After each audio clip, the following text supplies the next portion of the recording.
सो हम लोग first topic क्या स्टार्ट कर रहे हैं, एवरेज। ठीक है, क्योंकि एवरेज आपने, जैसा मैंने आपसे कहा कि आपने रेशो परसेंटेज कुछ भी नहीं पढ़ा, कोई दिक्कत नहीं है, आपको एवरेज समझ में आएगा। ओके, एवरेज पढ़ने के बाद हम थोड़ा सा अरिथमेटिक पे काम करेंगे। तो जैसे आपका रेशो एंड प्रोपोर्शन हो गया, परसेंटेज हो गया, ये कुछ टॉपिक पे हम काम करेंगे।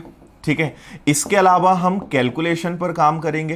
कैलकुलेशन के बाद हम सिंप्लीफिकेशन वाले जो क्वेश्चंस होते हैं, अब सिंप्लीफिकेशन के बाद क्या होता है, अप्रोक्सीमेशन, इनके क्वेश्चंस हम लोग करेंगे। ठीक है, एक्चुअली अरिथमेटिक में काफी सारे टॉपिक है, छोटे छोटे टॉपिक हैं। फिर इसके बाद क्या होता है, तो SICI, simple interest compound interest. फिर इसके बाद क्या आ जाएगा आपका टाइम एंड वर्क। ठीक है, अब टाइम एंड वर्क अगर आप पढ़ोगे तो पाइप एंड सिस्टम, नल टंकी आपको पढ़ना पड़ेगा। और इसके बाद एक चैप्टर होता है चेन रूल, मिश्र अनुपात, ये भी पढ़ना पड़ेगा। ये पढ़ने के बाद हम पढ़ेंगे टाइम एंड डिस्टेंस, समय दूरी। और समय दूरी आएगा तो आपको ट्रेन पढ़ना पड़ेगा, ट्रेन के साथ साथ आपको बोट एंड स्ट्रीम पढ़ना पड़ेगा। ओके, इसको पढ़ने के बाद फिर हम, ये हमारा एक पार्ट, एक और चैप्टर होता है मेंसुरेशन, ये हम पढ़ेंगे। 2D 3D दोनों में आपको पढ़ाऊंगा। इसके बाद टॉपिक आता है आपका एज, मिक्सचर एलिगेशन, पार्टनरशिप, ऐसे छोटे छोटे टॉपिक हो जाते हैं। देन हम क्या पढ़ेंगे, इसके बाद फिर कुछ टॉपिक्स हैं जो बहुत इंपॉर्टेंट होते हैं, जैसे डेटा इंटरप्रिटेशन, तो इसके हम सारे टाइप करेंगे, लेटेस्ट पैटर्न के जो क्वेश्चंस हैं। Then number series. Okay, number series के बाद हम क्या पढ़ेंगे, प्रोबेबिलिटी। ठीक है, डेटा सफिशिएंसी। ठीक है, प्रोबेबिलिटी, परम्यूटेशन, कॉम्बिनेशन दोनों है ना, प्रोबेबिलिटी प्लस परम्यूटेशन कॉम्बिनेशन, ये सब कुछ हम करेंगे। ओके, और डेटा सफिशिएंसी आपके पास हो गया। तो बेसिकली ये है, कोई सा कुछ टॉपिक छूट भी गए हो तो वो भी हम इसमें ले लेंगे, है ना। मैं जस्ट एक ओवरव्यू आपको दे रहा हूं कि ऑलमोस्ट हम सारे पढ़ेंगे।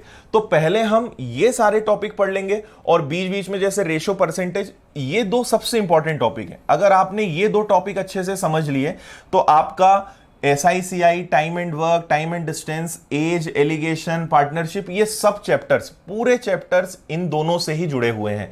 तो ये दो बेस हैं मैथ्स के, और इन पे हम सबसे ज्यादा मेहनत करेंगे तो ये हमारे टॉपिक अपने आप क्लियर होंगे। ओके, इसके बाद ये वाला जो पार्ट होता है आपका DI और नंबर सीरीज वाला, ये टोटल प्रैक्टिस वाला पार्ट है, कैलकुलेशन वाला पार्ट है। ठीक है, डेटा सफिशिएंसी जिन लोगों को नहीं पता है मैं बता दूं कि इन्हीं के क्वेश्चंस डेटा सफिशिएंसी में आते हैं, पर पैटर्न थोड़ा सा अलग होता है। ओके, इसके बाद ये वाला पार्ट भी पूरा कैलकुलेशन है।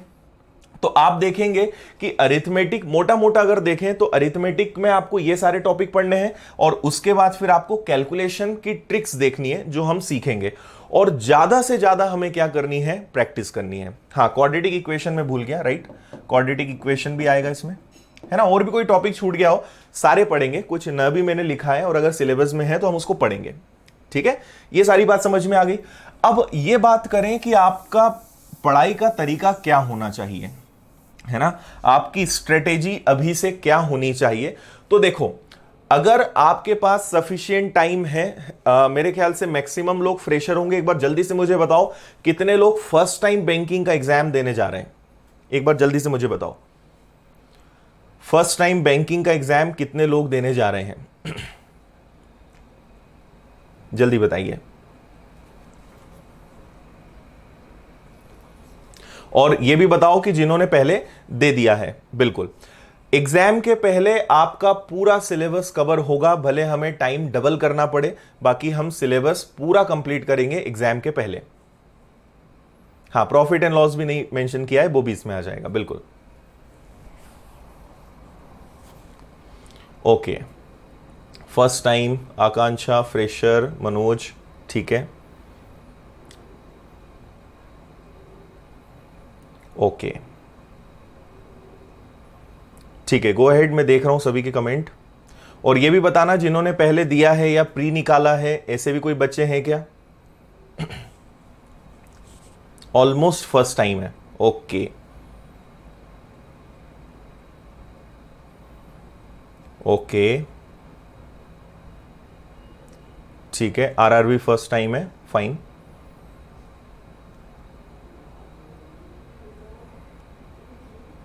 ओके, अभी तक बिना एग्जाम की तैयारी दी है, ठीक है, एग्जाम दिया है मतलब बिना तैयारी के। ओके, फर्स्ट टाइम, मैक्सिमम लोग फर्स्ट टाइम है, बिल्कुल,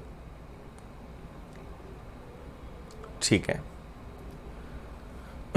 ओके, LIC प्री निकला है पूजा, गुड, फर्स्ट टाइम, चलो फाइन, ठीक है।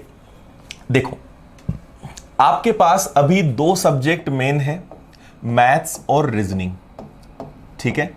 अब हमारे सामने देखो मेन टास्क क्या होता है, मैं आपको एक चीज बताता हूं। वैसे अगर हम और पहले से प्रिपरेशन स्टार्ट कर देते तो हमारे लिए ज्यादा बेटर होता है ना, पर अब हम केवल इस बात को लेकर बैठे रह सकते हैं, कुछ नहीं कर सकते। तो बेटर कि अगर आपके दिमाग में यह आता है कि काश हम पहले शुरू कर देते, तो अब ये बात मत सोचो, क्योंकि अब उसका कुछ नहीं हो सकता, वो टाइम गया, ठीक है। अब हमारे सामने चैलेंज क्या है कि नेक्स्ट 2 मंथ्स में, अगस्त और सितंबर में, ऑलमोस्ट हमारे पास 1.5 से 2 महीना है, 1.5 to 2 मंथ्स है, इसमें क्या बेस्ट कर सकते हैं, ठीक है। तो पहले तो आपको अपनी सारी चीजें, मैं हमेशा अपने स्टूडेंट्स को क्लास में बोलता हूं कि सारी प्रकार की जो सुख सुविधाएं, भोग विलास और जिन भी चीजों में डूबे हुए हो सबसे निकल जाओ, अगर सिलेक्शन लेना है तो, है ना, सन्यासी बन जाओ, और केवल आपको एक ही चीज दिखनी चाहिए, वो है आपका एग्जाम, ठीक है। 2 महीने मोबाइल अगर कम चलाओगे तो कुछ नहीं बिगड़ेगा, व्हाट्सएप फेसबुक कुछ नहीं चलाओगे, कुछ नहीं होगा, पर करियर अगर बन गया तो लाइफ टाइम फिर आपको ऐश करने हैं, अच्छी जिंदगी गुजारनी है, ठीक है। तो पहली चीज आज से आपको क्या करनी है कि आप ये देखो कि आप किन किन चीजों में टाइम वेस्ट करते हो, क्या क्या आपका ऐसा रूटीन है जो आप बस टाइम पास कर रहे हो, वो चीज आज से आपको छोड़नी पड़ेगी।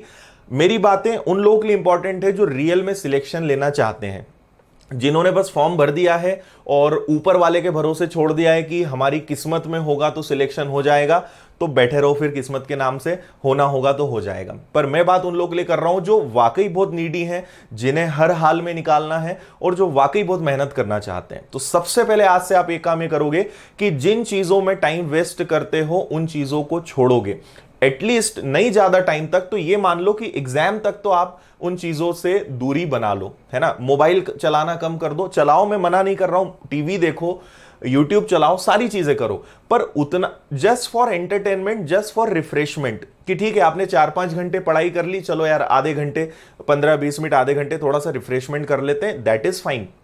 बट 4-5 घंटे मोबाइल चला लिया और आधे घंटे पढ़ रहे हैं, बिल्कुल सिलेक्शन नहीं ले पाओगे। समझ में आ रही है बात अच्छे से? तो आज से अपना एक स्ट्रिक्टली रूटीन बनाओ कि आप क्या वाकई में कितना फॉलो कर सकते हो। अब एक बात मेरी सुनो, वैसे आपका एवरेज टाइम अब डिपेंड करता है, देखो अगर जो एकदम फ्री है और नेक्स्ट 2 मंथ्स पूरा डेडिकेट करना चाहते हैं, तो आपको एटलीस्ट 8 to 10 आवर्स, एटलीस्ट बोल रहा हूं मैं, इससे ज्यादा दे दो तो और अच्छी बात है, पर 8 से 10 घंटे आपको पढ़ना पड़ेगा, ठीक है। और अगर कोई जॉब में है तो जॉब में भी आप हो, फिर भी आप मान के चलो कि आपको 4 to 6 आवर्स निकालने होंगे, एटलीस्ट 4 आवर्स तो आपको निकालने होंगे, और ज्यादा निकालोगे अच्छी बात है।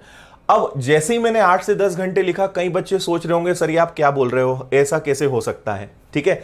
तो ये कुछ नहीं है, इससे ज्यादा भी बच्चे पढ़ रहे हैं और इससे ज्यादा पढ़ सकते हैं। अब आप क्या करते हो, अब आप में से कई बच्चे अभी 1 या 2 घंटे भी नहीं पढ़ रहे हो, ओके।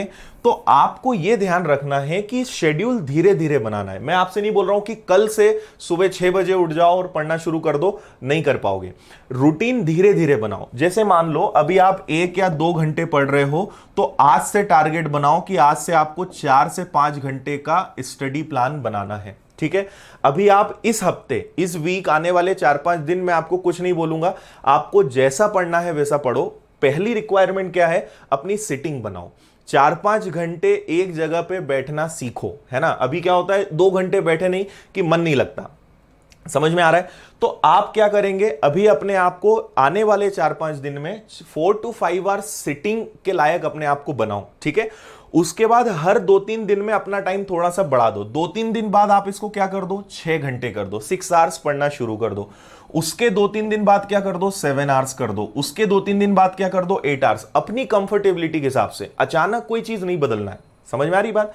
अचानक आप कल से अगर सोचोगे कि बस कल से हम 10-15 घंटे पढ़ना शुरू कर दें, तो आप बस कल ही पढ़ पाओगे, परसों भी नहीं आएगा, है ना। डे आफ्टर टुमारो भी आपका कुछ नहीं होने वाला है। सो स्टेप बाय स्टेप चलो, आराम से चलो। 2-3 घंटे पढ़ रहे हो, पहले अपने आप को 3-4 घंटे पे सेट करो, और 2-3 दिन में 1-1 घंटे बढ़ाते जाओ, और बाकी चीजें जहां टाइम वेस्ट कर रहे हो उनको बंद करते जाओ। मानोगे ये वाली बात या नहीं मानोगे, ये बताओ मुझे, ठीक है। इस चीज को आप इंप्लीमेंट करें। सीरियस एग्जाम्स, सीरियस अगर आप एग्जाम निकालना चाहते हो तो मैं आपको ये बात बता रहा हूं। ओके, तो एक चीज तो आप ये चेंज करोगे, फाइन। अब हमारे पास नेक्स्ट टास्क है मैथ्स और रीजनिंग, ठीक है। मैथ्स और रीजनिंग में यह है कि रीजनिंग का सिलेबस मैथ्स के कंपैरिजन में थोड़ा सा कम है ना, रीजनिंग कम है।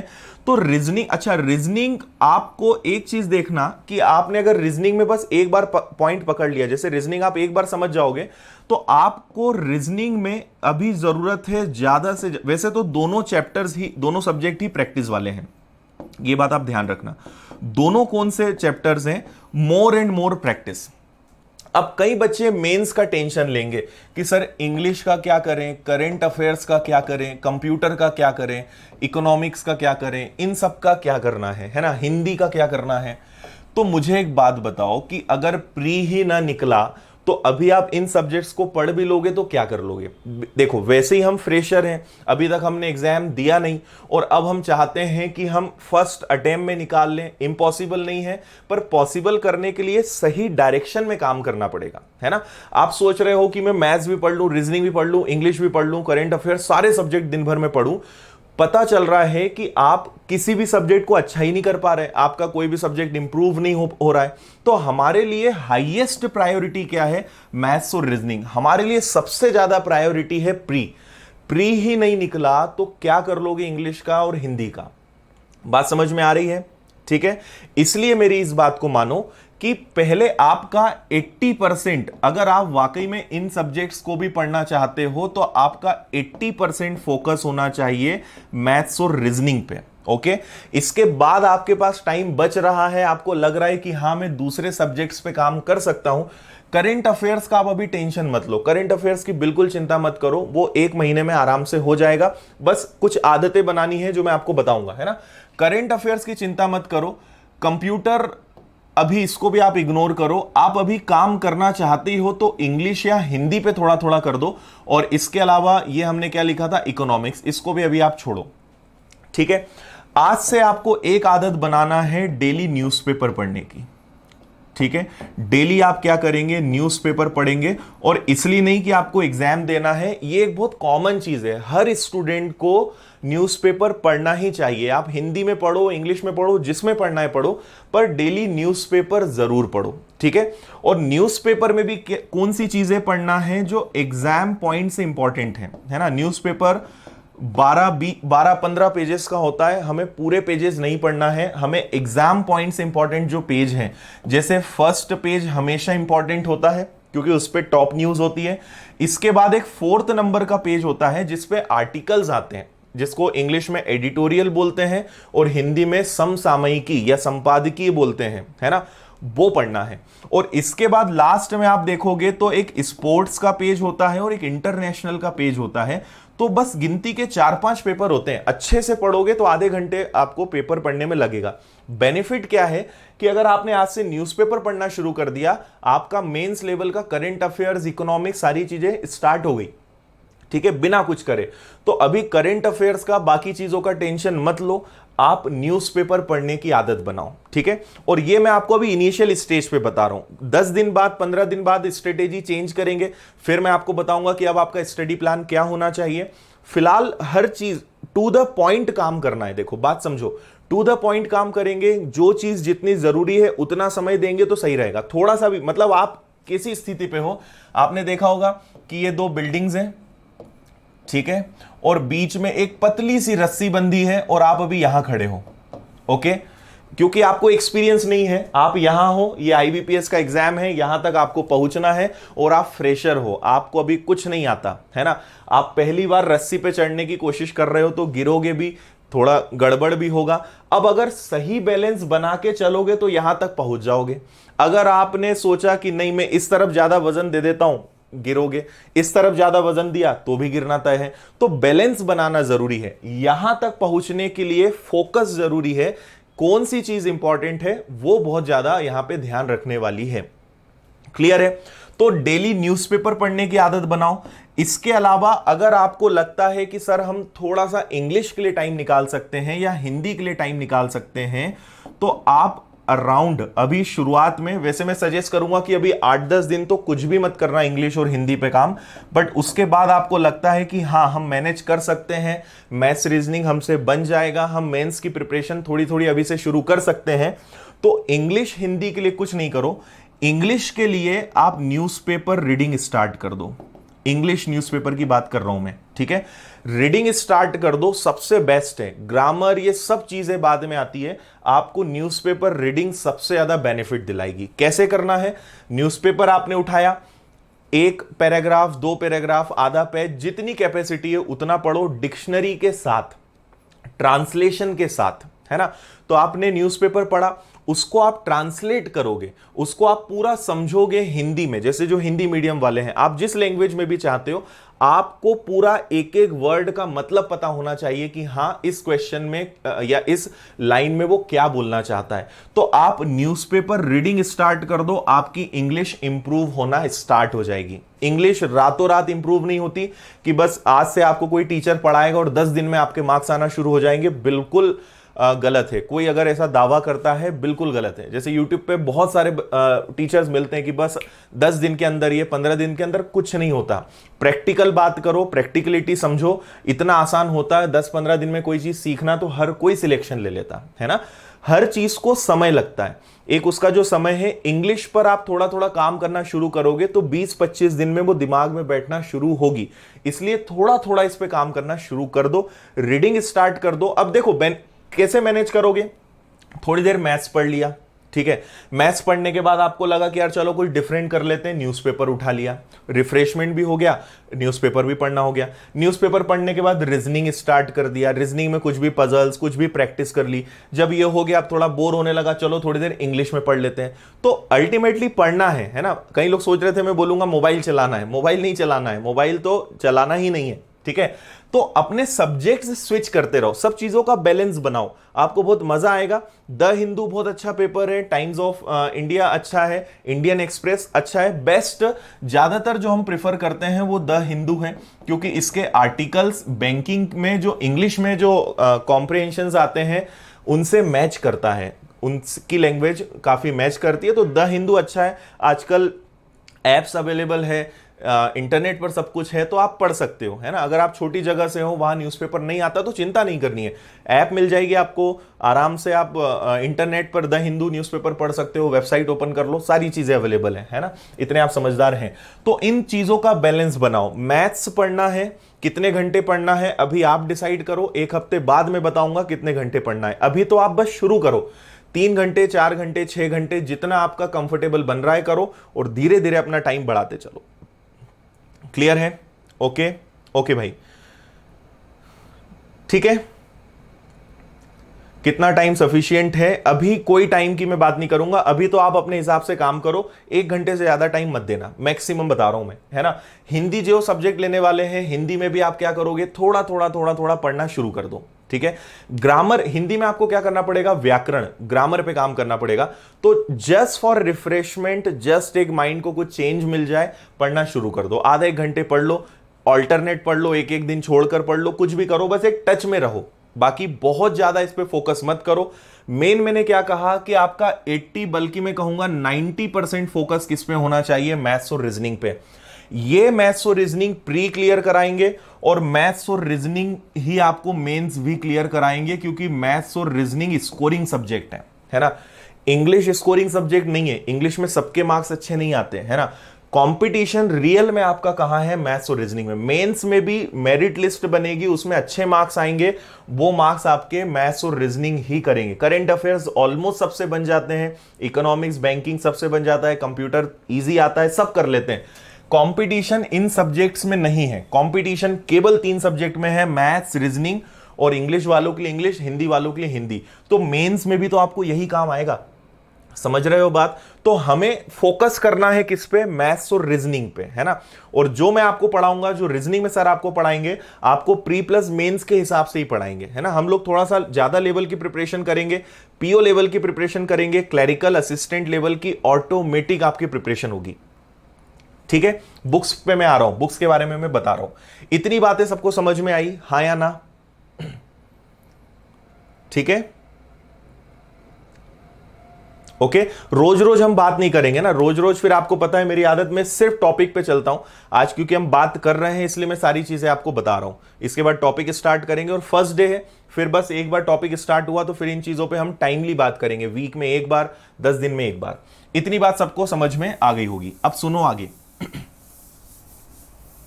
ठीक है, सो नेक्स्ट आपको क्या करना है, बुक्स के बारे में जो आप पूछ रहे हो मैं आपको बताता हूं कि आप बुक्स मत परचेस करो।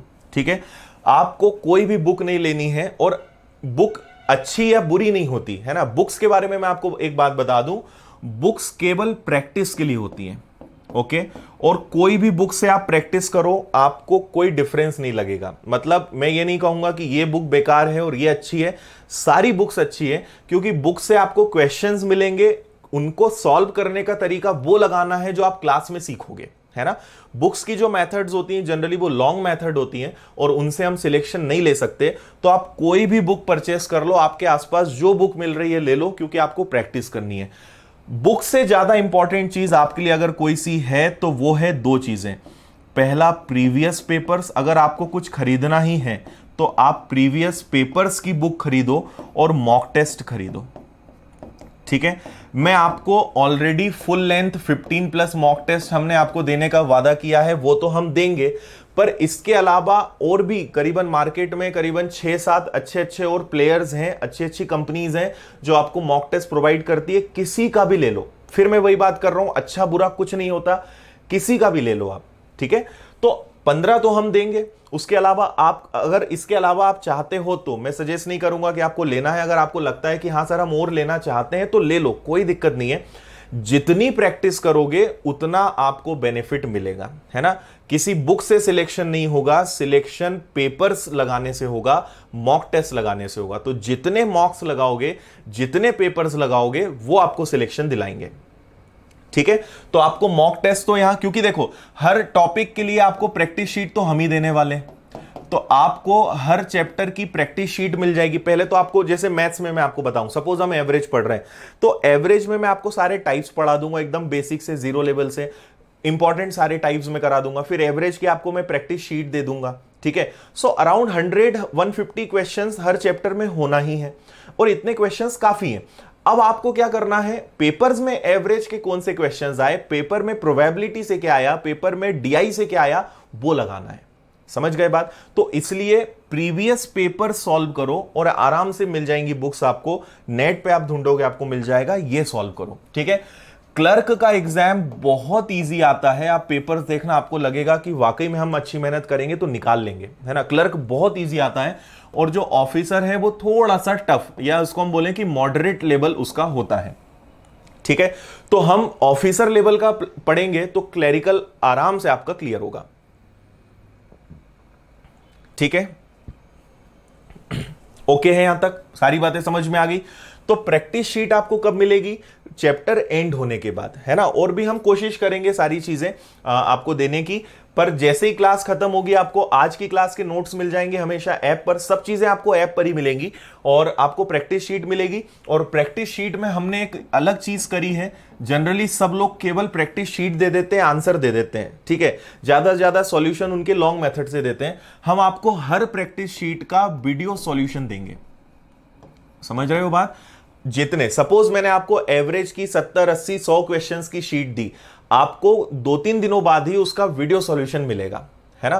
तो आपको चिंता नहीं करनी है कि क्वेश्चंस कैसे करें, आपको उसका वीडियो सॉल्यूशन मिलेगा। कंटेंट हम इतना दे देंगे कि आपके ऊपर है कितना पढ़ सकते हो, और हम हमेशा आपके साथ रहेंगे। ऐसा नहीं कि बस आपको दे दिया और आप करो, पूरी चीजें आपको बताएंगे, सॉल्यूशन प्रोवाइड करेंगे, हर चीज देंगे। मेहनत आपको करनी है ना। मैं बिल्कुल आपको हवा में नहीं रखूंगा, धोखे में नहीं रखूंगा, बाकी लोगों तरह नहीं कि बस आपने ज्वाइन कर लिया अब आपका सिलेक्शन पक्का हो गया, आपको कुछ नहीं करना है। बिल्कुल मैं आपको अंधविश्वास में नहीं रखूंगा। आप मेहनत करोगे, हम तो हमारी तरफ से मेहनत करेंगे, है ना, उसमें तो कोई डाउट नहीं है। पर अगर आप मेहनत नहीं करोगे तो फिर मैं आपके सिलेक्शन की गारंटी बिल्कुल नहीं ले सकता। पर अगर आप हमारे साथ मेहनत करोगे तो सिलेक्शन की गारंटी फिर 200% है। पर मेहनत दोनों तरफ से होनी चाहिए, जैसे ताली दोनों हाथों से बजती है, मेहनत भी दो तरफा होगी तो सिलेक्शन होगा। मेरे अकेले के रीजनिंग वाले सर से या किसी और फैकल्टी की मेहनत से सिलेक्शन नहीं होगा, क्योंकि पेपर आपको देना है। मुझे एग्जाम देना होता तो मैं कब का एग्जाम आपकी जगह देने चले जाता और सिलेक्शन लेके आपको दे देता, पर ऐसा पॉसिबल नहीं है। अदरवाइज मैं आपकी जगह मैं एग्जाम देने चले जाता। ठीक है, हाँ ओके है। यहां तक सारी बातें समझ में आ गई होंगी आपको कि अभी कैसे स्टडी करना है। तो पहले स्टडी प्लान, स्ट्रेटेजी, इन चीजों में अभी नहीं उलझना है। पहले बैठने की तो आदत बनाओ। 4-5 घंटे बैठ नहीं पा रहे हो और वीडियोस दुनिया भर के देख रहे हो कि 2 महीने के अंदर, 1 महीने के अंदर कैसे निकालें, तो ऐसे नहीं होता है। स्टेप बाय स्टेप चलो, आराम से चलो, सिलेक्शन हो जाएगा। मेहनत करनी पड़ेगी, ठीक है। मेहनत नहीं करोगे कुछ नहीं हो सकता, है ना। किस्मत के भरोसे मत बैठना। यस और जो रिसेंट में पिछले 2-3 सालों में जो एग्जाम्स में आए हुए क्वेश्चंस हैं वो तो क्लास में होंगे ही, है ना, उसकी चिंता मत करना। जो पैटर्न चल रहा है, जो क्वेश्चंस आ गए हैं एग्जाम में, वो आपको चैप्टर वाइज सॉल्व करवाएंगे, उसकी चिंता मत करना। ओके है, तो एक बार जल्दी से लिख दो कि yes we are ready, we are winners. एक बार लिख दो जल्दी से सब लोग, वी आर विनर्स। और उसके बाद फिर हम लोग एवरेज की स्टार्टिंग करते हैं।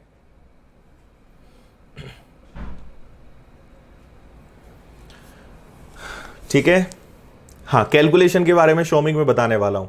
About calculation I explain.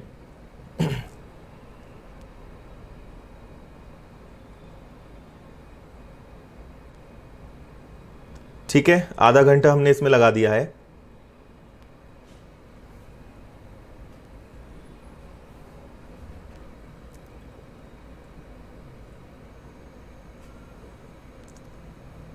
Okay, doubt का मैं बताता हूं भाई, देखो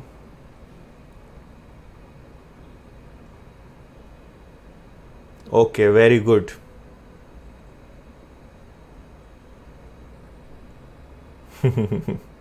ब्रजमोहन BR नहीं लिखना है, VR।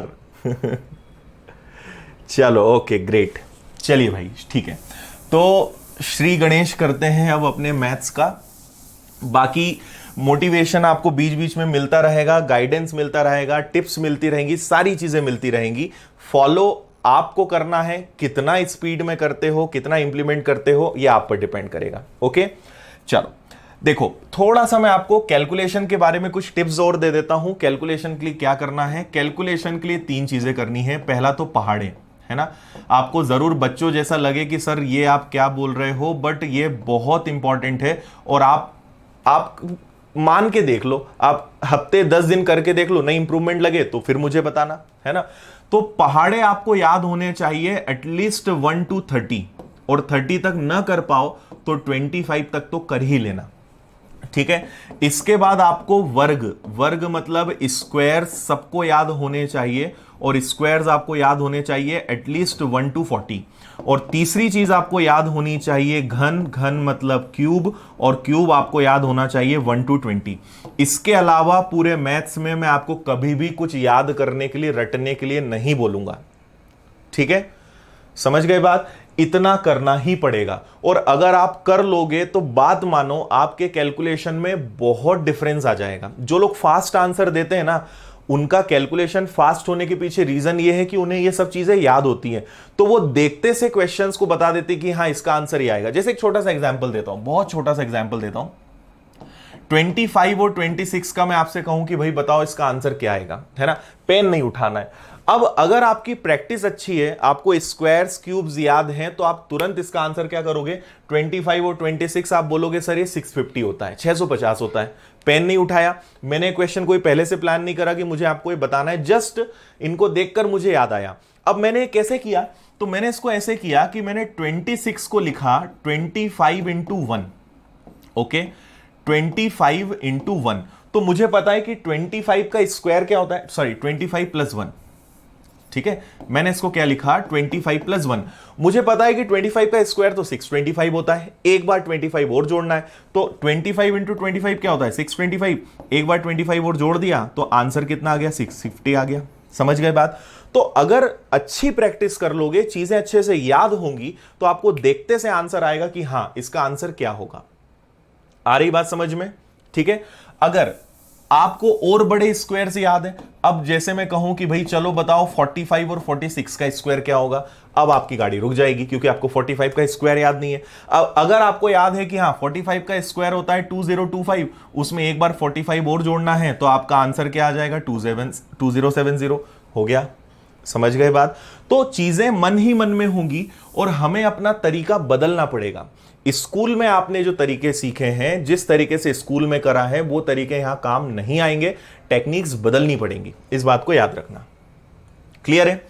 चलो, तो ये चीजें आप करो। और अगेन इनमें भी वही बात है कि एकदम से नहीं कि आज बस पहाड़े याद कर लिए और 2-3 दिन में कर लिया तो याद हो गया है। रोज देखते जाना है। अपने रूम में अपने स्टडी टेबल के सामने एक बड़ा सा, मैं आपको इनका एक चार्ट की पीडीएफ आपको दूंगा, उसका प्रिंट आउट निकाल के लगा लेना और उसको देखते रहो। बस दिन में 2-3 बार देख लो, अपने आप चीजें याद हो जाएंगी। ठीक है?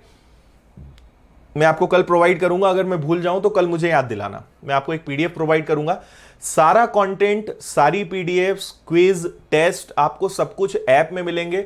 धीरे धीरे आपको चीजें सब समझ में आने लगेंगी। ठीक है? और लास्ट में मुझे आप याद दिला देना ऐप में क्या क्या चीजें आपको कहां कहां पे मिलेंगी। लास्ट में मैं क्लास के एंड में आपको बता दूंगा। ठीक है? चलिए भाई, अब शुरुआत करते हैं अपना पहला चैप्टर, एवरेज, जिसे हिंदी में क्या बोलते हैं, औसत। और यह भी बहुत ट्रिकी चैप्टर है और मैं गारंटी लेता हूं कि आपने एवरेज कई बार पढ़ा होगा, पर जिस तरीके से आपको मैं अभी पढ़ाऊंगा शायद आपने एवरेज को इस तरीके से नहीं देखा होगा कि एवरेज में ऐसा कुछ भी हो सकता है। ओके, सो देखो, एवरेज मतलब हम क्या समझते हैं, बात सुनना, थोड़ा सा बेसिक बता रहा हूं फिर क्वेश्चंस करेंगे। जैसे एवरेज मतलब मान लीजिए मैंने आपसे कहा कि भाई मुझे बताइए 22, 23, 24, 25 और 26 का एवरेज क्या होगा। अगर मैं आपसे पूछूं कि 22, 23, 24, 25, 26 का एवरेज क्या होगा तो क्या करोगे? अब हमने क्या सीखा है बचपन से कि सबको जोड़ दो, तो सबको जोड़ोगे 6 + 5 + 4 + 3 + 2 सबको जोड़ोगे। इन सबको जोड़ने पर आएगा 120, 120। फिर नंबर्स कितने हैं, 5 से डिवाइड करोगे तो आपको पता चलेगा कि एवरेज कितना आया, 24। हिंदी में हमने पढ़ा था समस्त आंकड़ों का योग बटे समस्त आंकड़ों की संख्या, sum of all numbers divided by total numbers. यही फॉर्मूला याद किया था। ठीक है? तो अब ध्यान रखना कि आज के बाद ऐसे मत करना। एवरेज का मैं आपको एक नया मीनिंग बता रहा हूं, इसको सुनना। औसत या एवरेज का हमेशा मतलब होता है मध्यमान। ठीक है? और इंग्लिश में इसको हम कहें तो मिड वैल्यू। ठीक है? लेकिन अगर कुछ नंबर्स एक सीक्वेंस में हैं, एक सीरीज में चल रहे हैं, तो हमेशा जो मिड नंबर होगा वही आपका आंसर होगा। क्लियर है? जो मिड नंबर होगा वही आपका आंसर होगा। देखो 22, 23, 24, 25, 26 एक सीक्वेंस में चल रहे हैं, तो अगर ये सीक्वेंस में चल रहे हैं तो मिड नंबर क्या है, 24, यही आपका एवरेज है। एक और छोटा सा एग्जांपल देता हूं। मैंने कहा भाई 2, 4, 6, 8 और 10 का एवरेज बताओ। सोचना ही नहीं है, आंसर क्या आएगा, 6, क्योंकि सारे नंबर्स एक सीरीज में चल रहे हैं, उन सब में एक कॉमन डिफरेंस है। समझ आई बात इतनी? तो मिड वैल्यू उसको हम हमेशा क्या कहेंगे, एवरेज या औसत। और इसको आप कहीं भी लगा सकते हो, है ना। मैंने कहा 5, 10, 15, 20, 25, 30 और 35, 35 तक। अब मैं आपसे पूछूं कि बताइए इसका एवरेज क्या होगा। बिना पेन उठाए आप बता दोगे कि सर इसका एवरेज होगा 20, बिकॉज 20 एकदम मिड में आ रहा है, एकदम बीच में आ रहा है। लेकिन सीक्वेंस होना चाहिए, है ना। नहीं तो कभी क्वेश्चन ऐसा आ गया, आपको दे दिया 10, 12, फिर इसके बाद 18 आ गया, फिर 23 आ गया, फिर 29 आ गया, और अब आपसे पूछें इसका एवरेज बताओ, तो आप अभी भी क्या बोलोगे, 18, क्योंकि हमारे सर ने क्या कहा था कि बीच वाले नंबर को बेटा तुम तो एवरेज लगा देना, है ना। तो अब ये गलत हो जाएगा क्योंकि यहां कोई सीक्वेंस ही नहीं है। यहां 2 का डिफरेंस है, फिर 6 का डिफरेंस है, फिर वापस 5 का, फिर 6 का, कुछ भी हो रहा है। तो यहां ये ट्रिक नहीं लगेगी। समझ रहे हो बात? तो अगर नंबर्स एक सीक्वेंस में चल रहे हैं, एक ऑर्डर में चल रहे हैं, तो हमेशा मिड वैल्यू क्या होगा, एवरेज होगा। इतनी बात समझ गए? अब सुनो फिर आगे इसके। अगर इसी में मैं थोड़ा सा मॉडिफिकेशन कर दूं, मैं आपसे कहूं कि भाई बताइए 2, 4, 6, 8 और 10 का एवरेज क्या होगा, तो आप क्या बोलोगे, 6। पर आपके माइंड में आ रहा होगा कि सर अगर ऐसा हो जाए तो बीच में कुछ नंबर ही ना आए तो क्या करेंगे? तो देखो इस केस में हम क्या करेंगे, मैंने तो आपसे बोल दिया है कि एवरेज मतलब मिड वैल्यू। तो अब मुझे एक बात बताओ कि इन दोनों के, इन चारों नंबर्स के मिड में तो कुछ आता नहीं, लेकिन ध्यान से देखोगे तो इनके बीच में कौन से नंबर्स आ रहे हैं? 6 और 4। 6 और 4 के बीच में भी क्या आता है? 5। तो इनका एवरेज क्या कहलाएगा? 5। चेक कर लो, 8 प्लस 6 14, 14 प्लस 4 18, 18 प्लस 2 20 और डिवाइडेड बाय कितने नंबर्स हैं? 4। एवरेज क्या आया? 5 आया। समझे बात को? तो अब और आगे देखो, और एग्जांपल बताता हूं। मान लो हमारे पास है 22, देन 24, देन 26, देन 28, देन 30 और 32। अब मैं आपसे पूछूं कि बताओ एवरेज क्या होगा, तो आपने देखा 3 नंबर्स इधर हो गए, 3 नंबर्स इधर हो गए, बीच में तो कुछ है नहीं, तो बीच में कैसे कुछ नहीं है? 27 है ना, तो इनका एवरेज क्या हो जाएगा? 27 हो जाएगा। क्लियर है? इतनी बात समझ में आई? अब इसको निकालने के कई तरीके हो सकते हैं, ठीक है। 27 लाने का एक तरीका तो है लॉजिक, आप ऐसे ही सोच लो कि हाँ भाई बीच में जस्ट 27 आ रहा है, कोई दिक्कत नहीं। सेकंड तरीका क्या हो सकता है? फर्स्ट और लास्ट नंबर को जोड़कर आधा कर सकते हो, फर्स्ट और लास्ट को प्लस करके हाफ कर दो, तो 32 प्लस 22 कितना होता है? जैसे आप इससे समझो, 8 प्लस 2 कितना होता है? 10। 10 का हाफ क्या हो गया? 5। ऐसे कर लो। थर्ड तरीका क्या होता है कि आप मिड जो नंबर्स हैं उन दोनों को प्लस करके हाफ कर दो। कैसे? 6 प्लस 4 कितना होता है? 10। 10 का हाफ 5। 28 प्लस 26 कितना होता है? 54। और 54 का हाफ क्या होता है? 27। तो या तो आप लॉजिक लगा लो, नहीं तो फर्स्ट और लास्ट नंबर को प्लस करके हाफ कर दो, या मिड वाले दोनों नंबर्स को प्लस करके हाफ कर दो, आपको हमेशा एवरेज ही मिलेगा। समझ में आ रही है इतनी बात सभी को? क्लियर है?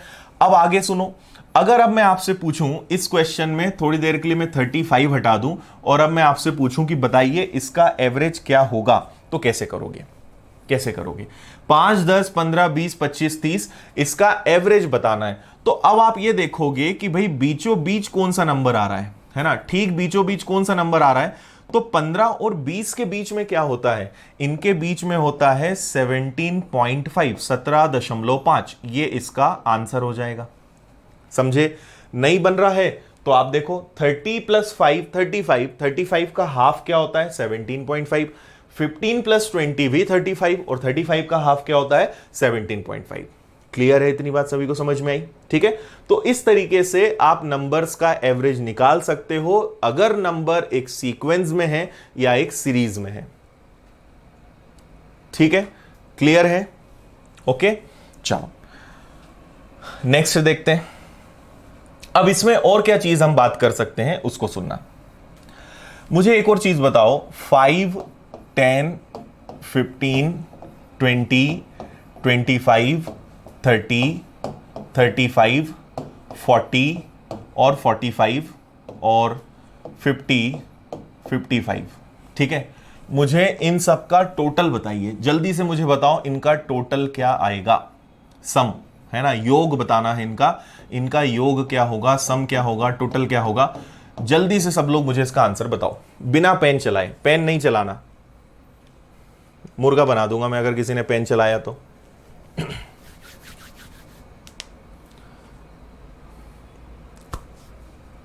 हाँ शौमिक, लास्ट वाली मेथड जो मैंने बताई, मिड वाले दोनों नंबर्स का सम एंड हाफ, एकदम बीचों बीच जो दोनों नंबर्स आ रहे हैं उनको जोड़कर आधा करना है।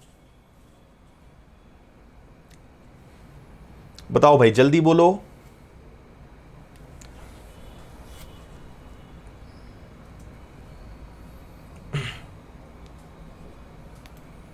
ओके आकांक्षा, टेंशन मत लो, 2 बार आ रहा है, होने दो, अच्छी बात है।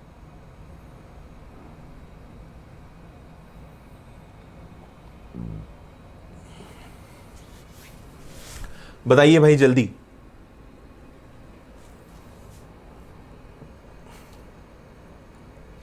एवरेज नहीं पूछा है मैंने आपसे पूछा है इनका टोटल, लिखा है मैंने इसलिए हिंदी और इंग्लिश दोनों में। तनु, कविता और तृप्ति, रिया, पुष्पा, क्या कर रहे हो आप लोग? आपसे क्या पूछा है? टोटल, एवरेज नहीं पूछा है। मुझे पता था आप लोग एवरेज बताओगे।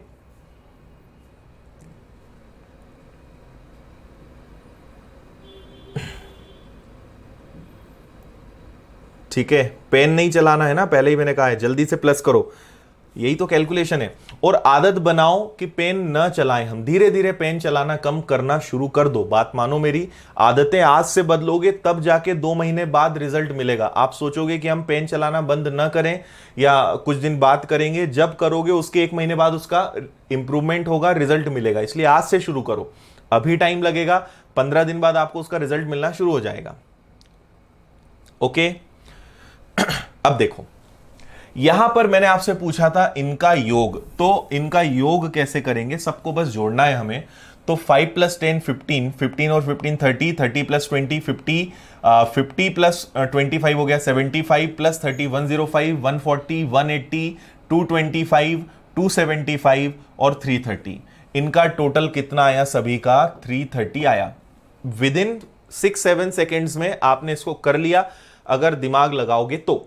ठीक है, तो इसको जो मैंने आपको किया, इसको कहा जाता है हार्ड वर्क। जिस तरीके से मैंने टोटल किया, इसको इंग्लिश में विद्वानों ने क्या नाम दिया है, हार्ड वर्क दिया है ना। लेकिन समझदार लोग क्या करते हैं, इसमें स्मार्ट वर्क करते हैं। स्मार्ट वर्क किस चिड़िया का नाम है वो सुनो। अगर मैं आपकी जगह होता और मुझे इसका एवरेज निकालने के लिए कोई कहता ना, तो मैं क्या करता, मैं ये करता कि मैं देखता टोटल नंबर्स कितने, 1 2 3 4 5 6 7 8 9 10 11, टोटल कितने नंबर्स हैं, 11 नंबर्स हैं। और इनका एवरेज क्या आ रहा है, जस्ट मिड में क्या आ रहा है, 30। तो मैं 30 से मल्टीप्लाई करके बोल देता कि इनका टोटल 330 आएगा। क्यों, क्योंकि हिंदी में होता है कि सभी अंकों का योग बटे में जितने भी नंबर्स हैं वो करने से हमें क्या मिलता है, औसत मिलता है।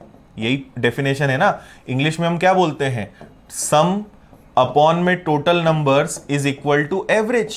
ओके, तो हमने यहां पे क्या लॉजिक लगाया, इन दोनों का मल्टीप्लाई कर दिया। अगर एवरेज और नंबर्स का मल्टीप्लाई कर दोगे तो योग ही तो मिलेगा, एवरेज और नंबर्स का मल्टीप्लीकेशन करोगे तो सम ही तो मिलेगा।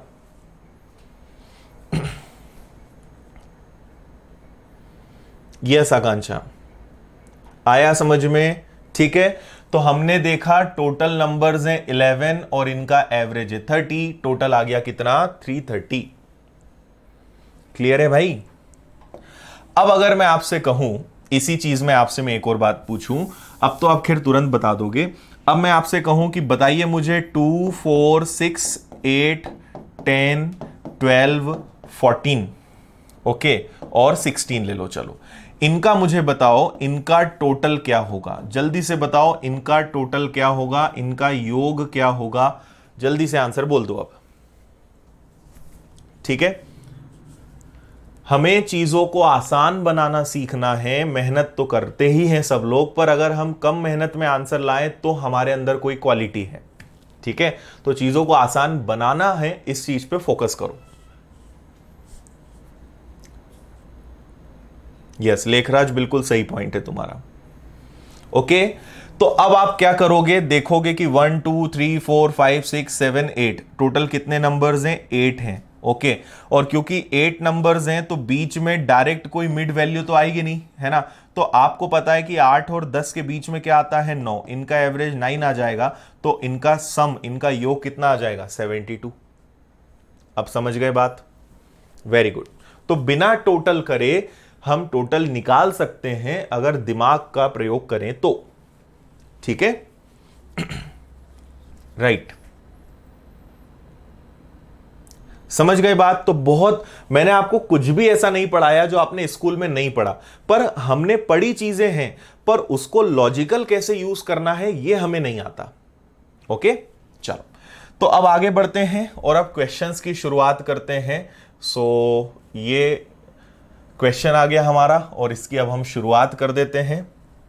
देखिए, देखो आज फर्स्ट डे है, इसलिए आज मैं आपको बहुत भारी भारी या एकदम हाई लेवल आज नहीं बताऊंगा, थोड़ा सा हम लेवल बढ़ाएंगे कल से, और 2-3 दिन में जब थोड़ा आपको आदत हो जाएगी, थोड़ा सा सब चीजें दिमाग में बैठने लगेगी, तो क्योंकि हाई लेवल तो पढ़ना है, पर पहले ही दिन हो जाएगा तो थोड़ा सा मजा नहीं आएगा उसमें, इसलिए आज थोड़ा सा अच्छे से समझो और फिर कल से आप देखना और इंप्रूवमेंट होगा, आपको मजा आएगा आपको कल से। और एक चीज के लिए बिल्कुल तैयार हो जाओ कि टफ क्वेश्चंस ज्यादा हमें करना पड़ेंगे, है ना। इजी क्वेश्चंस एग्जाम में, असिस्टेंट में तो चलो इजी आ जाएंगे, बट पीओ में इजी क्वेश्चंस नहीं आएंगे, तो टफ क्वेश्चंस करेंगे तो वो हर जगह आपको काम आएगा। ओके, क्वेश्चन देखा सभी ने। 3 लगातार सम संख्याओं का औसत 48 है, वे संख्याएं ज्ञात करें। ओके, बिना पेन उठाए करने लायक क्वेश्चन है। जितना कॉन्सेप्ट मैंने आपको बताया अगर वो समझ गए तो इसका आंसर आपका आ जाएगा। कैसे करोगे? 3 लगातार सम संख्याओं का औसत 48 है, तो हमने क्या सीखा भाई, कोई भी 3 नंबर्स रहे होंगे तो first number, second number, third number, ये 3 नंबर्स हैं, इनका औसत 48 है ना। इनका एवरेज 48 है, और एवरेज को दूसरे शब्दों में मैंने क्या बोला, एवरेज का हमेशा मतलब होता है मिड वैल्यू। तो ये इतना अच्छा क्वेश्चन है कि उन्होंने आपको बोला है कि बीच में 48 आएगा। एवरेज मतलब मिड वैल्यू, मिड वैल्यू 48 है, और 48 के पहले क्या आया होगा 46, और 48 के बाद क्या आया होगा 50। ये आपका आंसर आ गया। नहीं समझे? क्लियर है? आपको क्वेश्चन में ही आंसर दिया था कि बीच में 48 आएगा, तो 48 के पहले क्या आता है, क्योंकि सम संख्याएं बोली है ना, इवन नंबर्स बोला है, तो 48 के पहले 47 तो आता है, पर इवन नंबर कहां है, 46 आएगा। 48 के बाद 49 नहीं लेंगे, विषम संख्या हो गई, तो क्या आएगा 50। ये आपका आंसर आ गया। समझ गए? अब यही चीज किताबों में कैसे देते हैं? किताबों में कहेंगे कि माना एक नंबर x है, दूसरा नंबर आपका x+2 है, और तीसरा नंबर आपका x+4 है, और इन सब का एवरेज 48 है, और क्योंकि एवरेज है तो 3 से मल्टीप्लाई करेंगे। फिर आप करोगे 3x+6, ओके, 48 का ट्रिपल करोगे तो वो 144 आएगा, है ना। फिर आप क्या करोगे, 3x इज इक्वल टू 144 में से ये गया 138 आ गया, ओके। 3 से कैंसिल किया तो x की वैल्यू कितनी आ गई, x की वैल्यू आ गई 4 और 6, 46। तो एक 46 से एक 48। इतना सब करने की जरूरत ही नहीं है, आपको कुछ भी नहीं करना इतना सारा।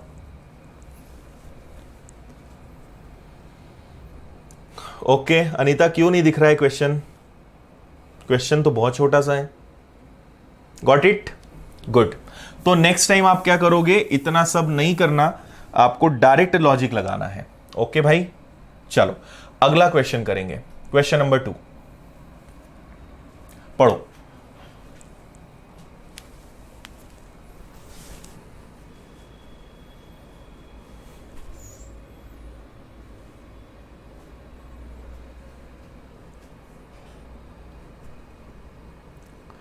जल्दी से आंसर बताओ।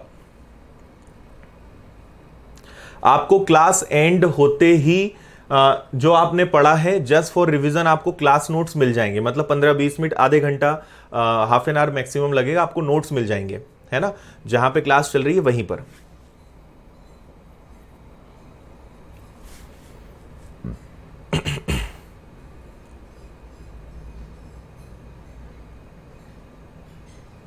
ओके चल, 5 लगातार विषम संख्या, ऑड नंबर्स हैं और कॉन्जिक्यूटिव्स हैं, है ना, लगातार है, लगातार शब्द जरूरी है, और इनका एवरेज क्या है 25। तो आंसर तो दे ही दिया ना, 25 के पहले 23, 23 के पहले 21, इसके बाद 27, इसके बाद 29।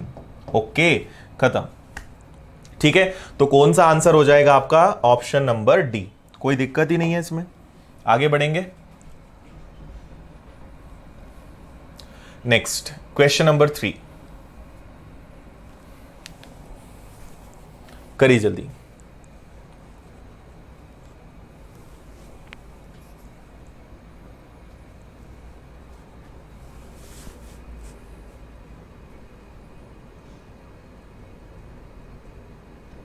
ओके अब यहां पर आप थोड़ा सा अगर ध्यान देंगे तो यहां पर क्या हो रहा है, 6 लगातार सम संख्याओं का औसत 35 है। तो सबसे पहले तो आप अपने माइंड में कर लो कि टोटल प्लेसेस कितने हैं, टोटल 6 प्लेस हैं।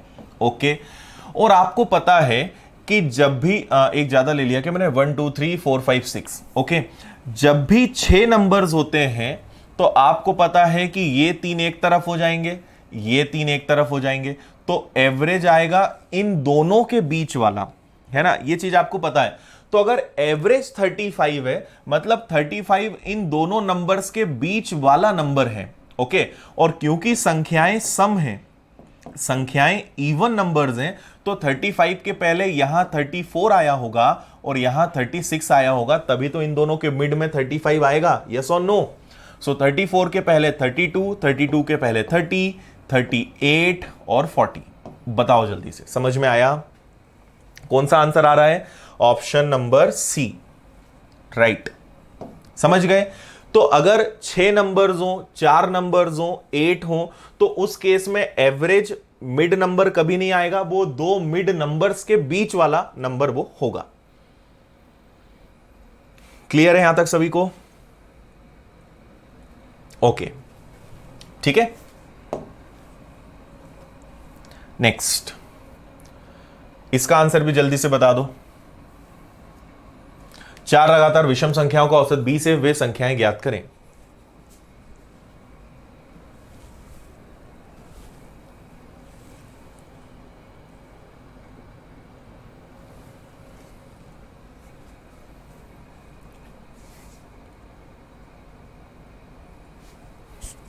डन, सॉल्व हो गया। 1 2 3 4।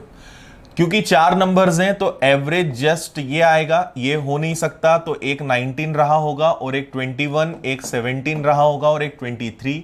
ये आपका आंसर आ गया। ओके है, ठीक है। तो आंसर आ गया आपका ये वाला ऑप्शन नंबर ए, राइट। ठीक है, तो अभी क्वेश्चन बहुत ही ज्यादा इजी हो गया आपके लिए, आगे बढ़ जाएंगे। चलो, अब यहां पे मैं आपको एक और चीज सिखाता हूं। ठीक है, आपको अब जो मैं ट्रिक बताने वाला हूं ये आपको डेटा इंटरप्रिटेशन में बहुत काम आएगा। डीआई में आपको ये चीज बहुत ज्यादा काम आएगी। इस चीज को सुनना है ना, भले आपको करना आता हो फिर भी आप एक बार देखना। आपसे कहा जाए 995, 996, 990, 990, 1 मैंने मिस कर दिया क्या? चलो 991 में यहां लिख देता हूं। ओके, और लास्ट क्या बचा? 998। इनका एवरेज बताना है। ठीक है, 90, 91, 96, 95 एंड 98, इनका बताना है एवरेज, कि इनका औसत क्या आएगा, इनका एवरेज क्या आएगा। फाइन।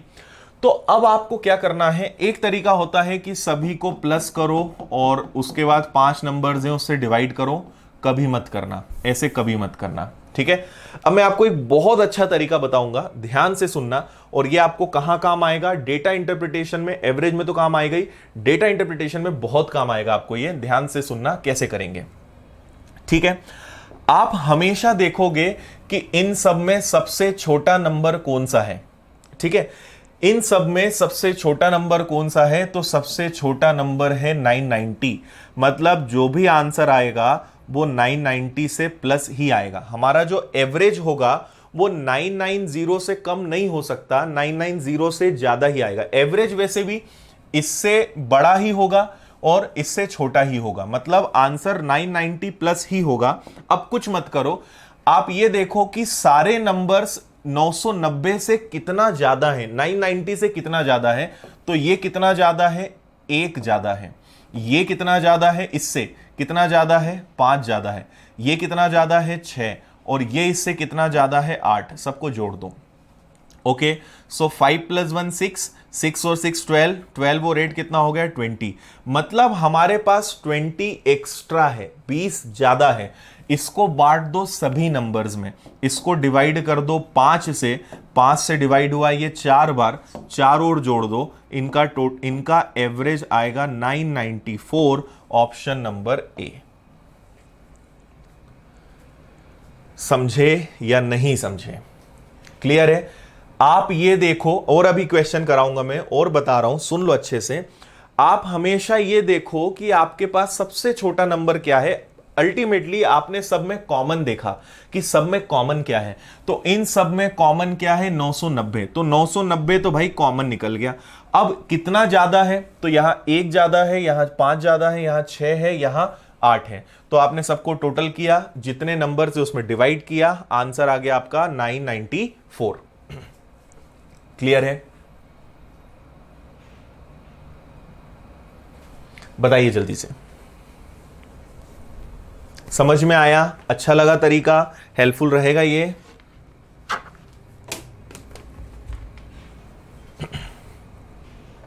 यस, ठीक है।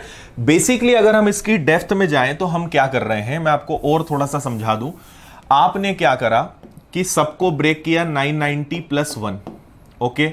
इसको क्या लिखा 990 प्लस 5, ओके। इसको क्या लिखा 990 प्लस 6, ये तो खुद 990 है, ओके। और ये क्या हो गया आपका 990 प्लस 8। तो आपने देखा कि सब में 990 तो कॉमन है, तो एवरेज ये तो आएगा ही, ओके। और कितना एक्स्ट्रा था, तो वो 20 था, ये और पांचों नंबर्स में डिवाइड होगा तो 4 और बढ़ जाएगा, तो 990 प्लस 4, आंसर इज 994। क्लियर है? समझ में आ गया? तो हम इसको इस तरीके से यूज करेंगे। चलो एक और क्वेश्चन करते हैं, इसका आंसर बताइए। इसी तरीके से जल्दी से सब लोग इसका आंसर बताओ।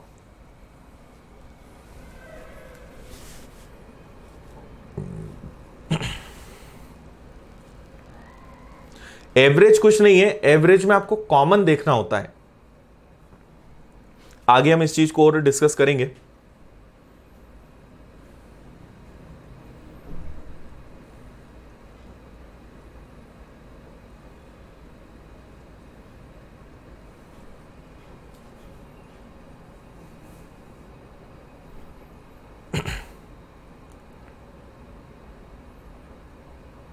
Okay, great. देखिए अब हम यहां पर क्या करने वाले हैं, आपसे नंबर्स दिए गए हैं 12112 12108, फिर 12105, 12110 और 12111। तो मैंने क्या कहा, सबसे पहले सबसे छोटा वाला नंबर देख लो। तो यहां पे सबसे छोटा नंबर कौन सा है, 5, 8, 10, 11, सबसे छोटा नंबर ये वाला है। मतलब जो भी आंसर आएगा वो 12105 प्लस आएगा, ओके। ये कितना ज्यादा है, इससे कितना ज्यादा है, तो ये ज्यादा है 7। फिर ये कितना ज्यादा है, इन दोनों में कितना डिफरेंस है, तो 3 का। इनमें कितने का डिफरेंस है, 5 का। और इनमें कितने का डिफरेंस है, 6 का। जोड़ दो सबको, तो 7 प्लस 3 प्लस 5 15 प्लस 6, इन सबका टोटल आया 21। और 5 जितने नंबर से डिवाइड सबसे होगा, पांचों से होगा। तो इसको सॉल्व करने पे क्या आया 4.2, तो 4.2 इसमें और जोड़ दो, बस आपका आंसर आएगा 12109.2। ये आपका एवरेज है। अभी भी आंसर क्या आ रहा है, option number A. Very good, समझ गए? एकदम सिंपल।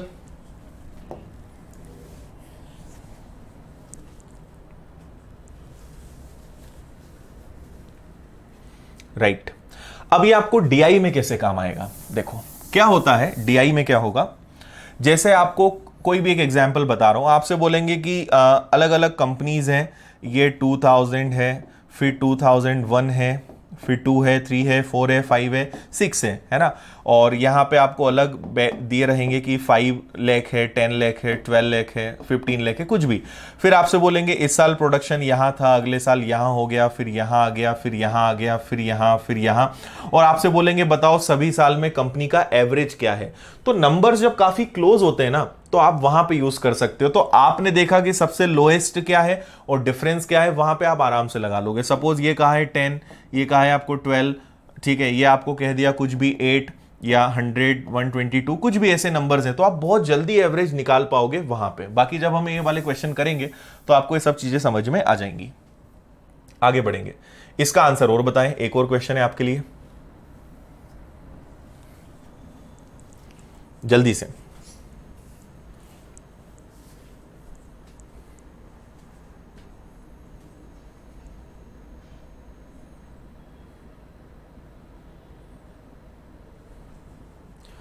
बताइए भाई, जल्दी बताइए।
यस भाई, आया आंसर?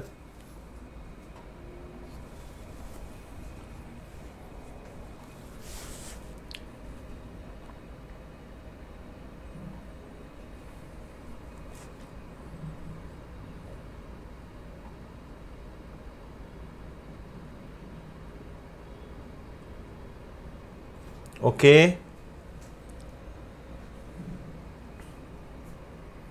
नहीं पूजा अभी क्लास 1.5 आवर्स की होगी, नहीं आ रहा है। देखो आप क्या करो, डायरेक्ट सबसे पहले देखो कि सबसे छोटा नंबर कौन सा है। चलो मैं आपको समझाने के लिए लिख देता हूं, अदरवाइज डायरेक्ट करोगे ज्यादा अच्छा रहेगा। 789, 792, 788, 799, ओके, 787, 798, देन 791, 795 और 790 और 796। ओके, टोटल कितने नंबर्स हैं? 1 2 3 4 5 6 7 8 9 10, टोटल 10 नंबर्स हैं हमारे पास। तो मैंने क्या कहा, सबसे पहले सबसे छोटा नंबर देखो। तो सबसे छोटा नंबर कौन सा है? 90, 88, 88 से छोटा 87, 87 से छोटा तो कुछ नहीं है। तो सबसे छोटा नंबर यहां पर है 787, मतलब जो भी आंसर आएगा वो 787 प्लस आएगा। ओके, ये कितना ज्यादा है इससे देखना है, कितना ज्यादा है? 2। 787 से ये कितना ज्यादा है? 5। ये कितना ज्यादा है? 1। ये कितना ज्यादा है? 12। ये कितना ज्यादा है? 13, सॉरी, ये कितना हो गया? 12, वो हो गया आपका 11। फिर ये कितना ज्यादा हो जाएगा? 4। फिर ये कितना ज्यादा हो जाएगा? ये हो जाएगा 8। ये कितना हो गया? 3। और ये कितना हो जाएगा आपका? 9 होगा ना? यस। अब इन सबको जोड़ना है बस। ओके, सो कैसे करोगे आप? 9 और 1 हो गया आपका 10, ठीक है। और क्या हो गया? 8 और 2 भी कितना हो गया? 10, ठीक। फिर इसके बाद क्या करोगे? 11, 4 और 5, 5 4 9 और 11 कितना हो गया आपका? 20 और 12 और 3 कितना हो गया? 15, है ना। सबको जोड़ दो, 20 30 40 और 20 30 40 50 55, टोटल 55। और टोटल नंबर्स कितने हैं? 10। तो 10 से डिवाइड करोगे क्या आएगा? 5.5। 787 में 5.5 जोड़ोगे 792.5। यही आंसर आ रहा है क्या? ठीक है, 792.5। हाँ देखो लेखराज, आप लेने को कोई भी नंबर ले सकते हो। सबसे छोटा नंबर लोगे तो सारे प्लस में रहेंगे। अगर आपने और कोई नंबर ले लिया तो फिर कुछ नंबर्स प्लस होंगे, कुछ नंबर माइनस होंगे, आंसर तब भी आएगा। करेक्ट करेक्ट, राम ले सकते हैं, बिल्कुल करेक्ट आंसर आएगा 792.5। ओके, अब तो समझ गए सब लोग अच्छे से।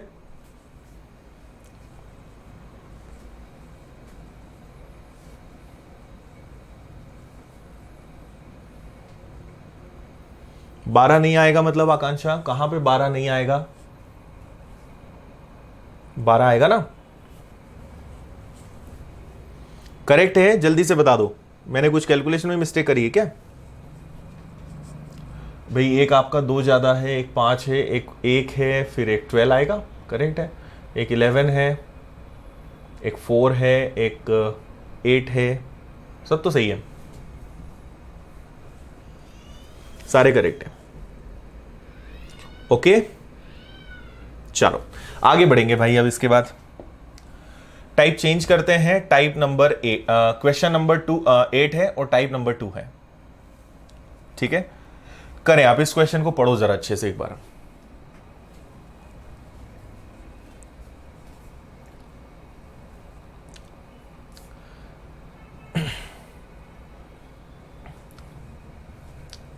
क्वेश्चन को पढ़िए भाई, जल्दी से सब लोग अच्छे से पढ़ो।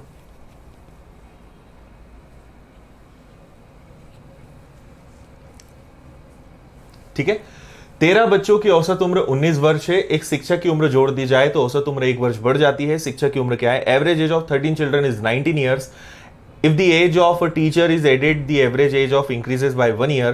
What is the teacher's as?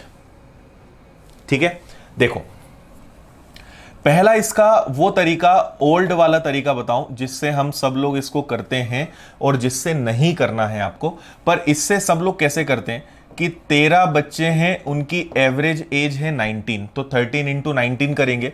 तो 13 और 19 का मल्टीप्लाई किया तो 19 का 3 गुना क्या होता है? 57, कैरी हो गया 5, 19 और 5 कितना हो जाएगा आपका? 24, 247। ओके, जब एक टीचर आ जाते हैं तो टीचर आ जाएंगे तो टोटल नंबर ऑफ पर्सन क्या हो जाएगा 14, और एवरेज एक बढ़ जाएगा, एवरेज एक बढ़ जाएगा मतलब 20 हो जाएगा। तो अब टोटल कितना हो जाएगा 280। तो 280 में से 247 आपने माइनस कर दिया तो कितना आ जाएगा 33 आ जाएगा क्या? ये होगी टीचर्स की एज। ठीक है, ओके, आंसर आ गया है। अब मैं आपको यह बताना चाह रहा हूं कि ऐसा आज के बाद कभी मत करना। ठीक है, अगर ऐसा आपने किया तो गलत बात हो जाएगी। अगर आप मेरे स्टूडेंट हैं तो ऐसा नहीं करना। ठीक है, और बहुत सारे लोग ऐसे ही करते हैं, उन्हें भी नहीं पता होता है कि इससे भी अच्छी ट्रिक इस दुनिया में खोजी जा चुकी है ना। सो मैं आपको एक बहुत बेस्ट मेथड बताता हूं, लॉजिक बताता हूं, बहुत दमदार, सुनना ध्यान से। ठीक है, जब 13 बच्चे थे तो एवरेज एज कितना था 19 ईयर्स था, और जब एक टीचर आ गए तो टोटल 14 पर्सन हो गए और एवरेज कितना हो गया 20 हो गया। अब मेरी एक बात गौर से सुनना, बहुत ध्यान से सुनना, 5 सेकंड में इसका आंसर आप लाओगे अगर बात को समझोगे तो। जब 13 बच्चे थे तो एवरेज 19 था, और जब टीचर आ गए तो एवरेज 20 हो गया। देखो, एवरेज, पहला मेरा सवाल है कि एवरेज क्यों बढ़ा? एवरेज एज इसलिए बढ़ी क्योंकि टीचर की एज ज्यादा है। भाई जब बच्चे थे तो एवरेज 19 था, अब वही बच्चे जो हैं एवरेज में 20 काउंट होने लगे, पर बच्चे तो वही के वही हैं, उनकी एज तो वही है। एवरेज एज इसलिए बढ़ रही है क्योंकि टीचर की एज ज्यादा है। ओके, आप खुद सोचो कि सपोज एक क्लास में सब बराबर के बच्चे बैठे और 4-5 बुजुर्ग लोग उनके साथ जुड़ जाएं, तो उनका एवरेज क्या होगा? बढ़ जाएगा। क्लियर है? तो आपको यह लॉजिक लगाना था कि टीचर के आने के कारण हर बच्चे की एवरेज एज कितनी बढ़ गई? 1। ओके, और हर बच्चे की एज अगर 1 बढ़ी है तो टोटल बच्चे कितने हैं? 13। सो 13 बच्चों की एज 1-1 बढ़ गई, तो आपको बस इसमें 13 प्लस करना था, मतलब टीचर की एज कितनी है? 33 ईयर्स। ये आपका आंसर है। समझे या नहीं समझे? फिर से बता रहा हूं, सुनो। टीचर के आने से हर बच्चे की एज 1 साल बढ़ गई, तो टोटल बच्चे कितने हैं? 13। तो 13 बच्चों की उम्र अगर 1-1 साल बढ़ेगी तो टोटल एज कितनी बढ़ जाएगी? 13 बढ़ जाएगी, हाँ या ना? तो टीचर की एज 20 तो है, लेकिन ये 13 जो बच्चों की उम्र बढ़ाई ये भी उसी की है, तो उसी को वापस करो तो पता चला कि टीचर की एज कितनी है? 33 ईयर्स है। क्लियर है? समझ में आया? यस और नो? जल्दी से बताओ। समझ में आया तो एक अच्छा सा यस लिख दो, नहीं समझ में आया तो भी आप नो लिख सकते हो। और एग्जाम्पल अभी मैं बताऊंगा, अभी ये खत्म नहीं हुआ है, ये बहुत सारा इसमें चीजें हैं। ठीक है, देखो आपको एक और एग्जाम्पल बताता हूं, शायद उससे समझ में आए। 20 बच्चों का एवरेज मैंने मान लिया 15 है, और एक टीचर के आने के कारण एवरेज कितना हो गया? 16। तो मैंने देखा कि हर बच्चे की उम्र 1 साल बढ़ गई, किसके कारण? इस टीचर के कारण। तो हर बच्चे की एज 1 साल बढ़ी, तो कितने बच्चों पे असर पड़ा? 20 बच्चों पे। तो आपको इसमें 20 जोड़ना है, मतलब जो टीचर आया वो कितने साल का? 36 साल का। अब समझ में आया? ठीक है, अब देखो एक चीज इसमें क्या है, डिफरेंस अगर जितना भी हो, जैसे मैं आपको और एक चीज बताता हूं, मान लो अगर यहां पे डिफरेंस 22 ऐसा हो जाता कि पहले 13 बच्चे थे, उनकी एज 19 थी, टीचर के आने के कारण एवरेज जो एज है वो 22 हो गई, तो आपने देखा कि हर बच्चे की उम्र कितनी बढ़ गई? 3। और कितने बच्चों पे असर पड़ा? 13 बच्चों पे। 13 3 जा 39, मतलब जो टीचर आया है वो कितने ईयर्स का है? वो 51 ईयर्स का है। अब समझ में आया? अब तो समझ गए? क्लियर है? तो आपको बस ये देखना है, देखो एवरेज बढ़ेगा भी कम भी होगा, इसमें 8 कंडीशंस होती है। एवरेज बढ़ भी सकता है, एवरेज कम भी हो सकता है, लोग आ भी सकते हैं, लोग जा भी सकते हैं। मैं आपको सारी चीजें बताऊंगा, एक साथ नहीं बताऊंगा, आराम आराम से समझेंगे, सारी चीजें समझेंगे। क्लियर है? ओके है? चलो और एक क्वेश्चन करते हैं। क्वेश्चन नंबर 9, जल्दी से आंसर बताओ। ये 12 है ना, यहां प्रिंटिंग मिस्टेक है, ये 12 है, इंग्लिश में करेक्ट है, इसको आप करेक्ट कर लेना। ओके,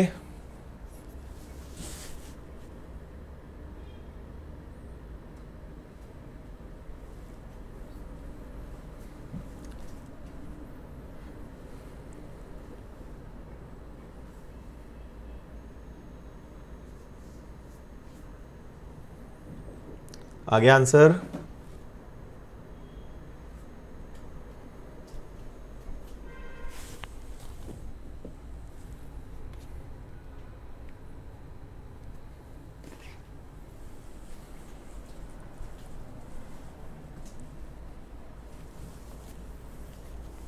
ठीक है, देखो आपसे कहा है कि 12 बच्चों की एवरेज एज है 20 और एक टीचर आ जाए तो टीचर आने पे लोग कितने हो जाएंगे 13, लेकिन एवरेज एज 2 इयर्स बढ़ गई। तो आपको पता है कि हर बच्चे की एज 2 बढ़ी, कितने बच्चों पे असर पड़ा 12 पे, तो केवल 24 प्लस करना है। आपको पता चल गया टीचर की एज कितनी है 46।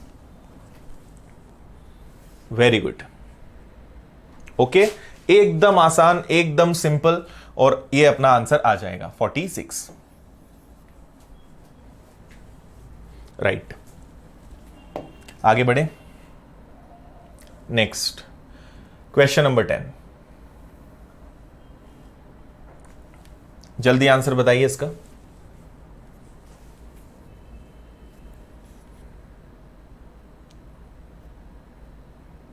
सरोज, आपका कमेंट मिल रहा है। देखिए कई बार आपके कमेंट्स कभी कभी कुछ प्रॉब्लम आ जाती है, तो कमेंट आपका सेंड हो जाता है, शायद आपको ना दिखे, बाकी यहां पे सारे कमेंट्स आते हैं। और कभी कभी आपको कमेंट डबल भी शो होंगे, लेकिन हमारे पास वो एक ही बार शो होता है। तो आप तो कमेंट लिख दिया करो, वो यहां दिख जाएगा, बार बार आपको कंफर्म करने की जरूरत नहीं है उसको। चलिए आया आंसर। 15 बच्चों की एवरेज एज है 25 और एक बच्चा और आ जाए, मतलब कितने लोग हो जाएं 16, तो औसत उम्र 1 वर्ष कम हो जाती है भाई, है ना। देखो 1 वर्ष कम हो गई, मतलब कितनी हो गई 24। अब यहां पे ये देखो कि उस बच्चे के आने के कारण एवरेज 1 साल कम हो गई, मतलब उसने कितने बच्चों पे असर डाला 15 बच्चों पे, तो इस बार -15 होगा, मतलब जो बच्चा आया वो कितने साल का है 9 साल का है। किसी के आने से एवरेज बढ़ा तो प्लस, किसी के जाने से एवरेज कम हुआ तो माइनस, सभी का एक कम हुआ, तो सभी का एक कम हुआ, तो 15 बच्चों का टोटल 15 ये लेकर चला गया, मतलब जो आया वो कितने साल का है 9 साल का। वेल डन, समझ गए। आप खुद समझने लगोगे लॉजिक कैसे लगाना है, और थोड़ा सा खुद सोचो, आप खुद सोचो कि किसी एक व्यक्ति के ज्वाइन करने से एवरेज कम क्यों हो रहा है, जबकि कोई आएगा तो एवरेज तो बढ़ना चाहिए, पर उसके आने से एवरेज कम हो रहा है, मतलब जो आया है वो कम उम्र का है ना। अगर बड़े बड़े लोग बैठे हैं और छोटे छोटे बच्चे 4-5 उसमें जोड़ दें तो एवरेज उनके आने से गिर जाएगा, है ना। तो उस बच्चे के आने से एवरेज कम हो रहा है, तो आपको देखकर ही समझ जाना था कि आंसर छोटा आने वाला है, क्योंकि जो बच्चा आया है वो छोटा बच्चा आया है। क्लियर है? ठीक है, ये वर्ष है ना। चलो आगे बढ़ जाएं। नेक्स्ट,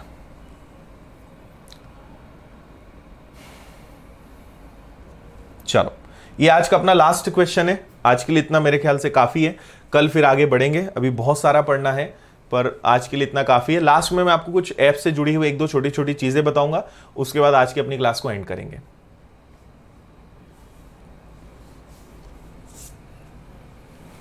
देखो क्या बोल रहे हैं, 11 बच्चों की का औसत वजन है 45 किलो।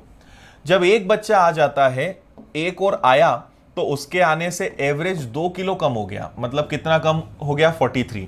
तो उसके आने से 2 किलो कम हुआ, तो उसका असर 11 बच्चों पे पड़ा, तो आपको 22 कम करना है। ओके, तो अगर आप 22 कम करोगे तो ये 1 आ जाएगा, और ये भी आपका कितना आ जाएगा 2, मतलब जो नया बच्चा आया उसका वजन कितना होगा 21 kg, 21 kilo. Very good, clear है। तो एक बार जल्दी से बता दो, आज जितना भी पढ़ा ये अच्छे से समझ में आया सभी को या नहीं आया? कैसा लगा आज? कुछ अलग लगा? कुछ महसूस अच्छा कर रहे हो? ऐसा लग रहा है कि हम अब सीख सकते हैं?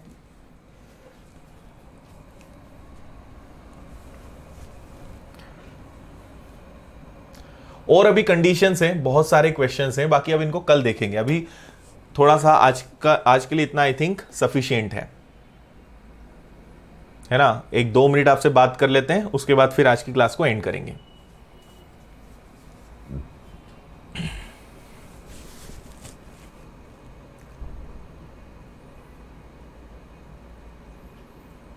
ओके, बड़ा सा यस। ओके भाभी, बहुत अच्छा लगा, ऑसम क्लास लगी, थैंक यू पूजा, अच्छे से समझ में आया, गुड गुड, पहली बार पढ़ा और समझ आ गया। ओके प्रणय, काफी मजा आया, बहुत मजा। अब रेशो में आपको लॉन्ग मेथड से पढ़ाऊंगा ही नहीं, विदाउट एक्स पढ़ाऊंगा, और इवन हर चैप्टर बहुत अच्छे से पढ़ेंगे हम।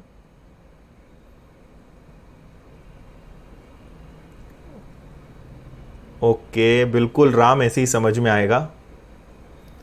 बहुत क्वेश्चंस करेंगे, मत चिंता करो, आज पहला दिन है, अभी रुको। तो जो पेड कोर्स के दूसरे बच्चे हैं उनसे पूछना, कई सारे बच्चे इसमें हैं, उनसे पूछना कि जो दूसरी क्लास चलती है उसमें वो थक जाते हैं, मैं नहीं थकता कभी। नोट्स आपको निकिता, इनका जो हमने अभी पढ़ा है ये जस्ट आपको अभी मिल जाएगा। ओके गुड भाई, अच्छा फील हो रहा है। ओके चलो, अब देखो मैं एक छोटी सी बात आपको बता दूं। कई बच्चे जो हैं कल से कंफ्यूज होने वाले हैं, वो ये पूछने वाले हैं कि सर पुरानी क्लासेस कहां गई।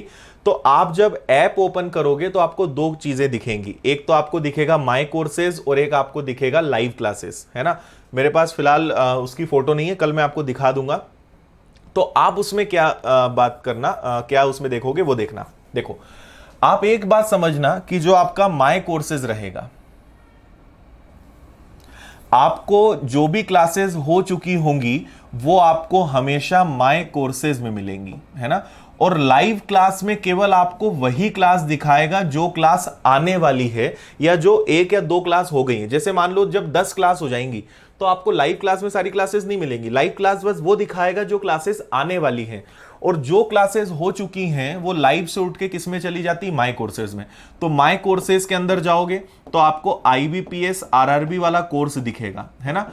और कहीं भी आपको अगर रिफ्रेश का बटन दिख जाए तो आप ऐप को रिफ्रेश करते रहना, है ना।